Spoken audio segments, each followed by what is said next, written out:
Shiva is a warrior. For his passive, he cycles through Bliss and Destruction states when he does damage to enemy gods. Each stance gives buffs or debuffs of his abilities. When the stance switches, his non-ultimate cooldowns are reduced by 2 seconds. He also has a passive HP 5 and MP 5 aura. In his one, he spins and pulls enemies into him, also leaving a circle of firewall. In Bliss state, allies gain movement speed if they pass the firewall. In Destruction state, enemies' protections are reduced when they pass the firewall. His 2 is a cone damage where he can choose which section to knock enemies up. In Bliss state, allies get attack speed. In Destruction state, enemies get reduced attack speed. His 3 is 2 dashes. Between the dashes, he stands still and takes reduced damage. In the pillar, he is CC immune except for stuns. In Bliss state, allies in the pillar gain 1 block stack, and he gets 3 block stacks after leaving the pillar. In Destruction state, enemies in the pillar get dot damage. In his ultimate, Shiva dances for 6 seconds. Every 1.5 seconds, he can choose one of the following effects. If you press 1, he restores health and mana to him and his allies. If you press 2, he heals and damages, but only half the amount. Also, it will amplify the next heal or damage. If you press 3, he does damage and extra damage to shields. If nothing is selected, he stays in his 1.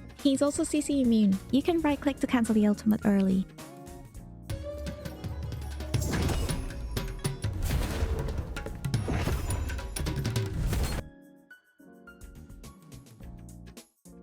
Basically, in his ultimate, the more he heals, the more he wants to stay in or change to Bliss stance. Whereas the more he damages, the more he wants to stay in or change to destructive stance.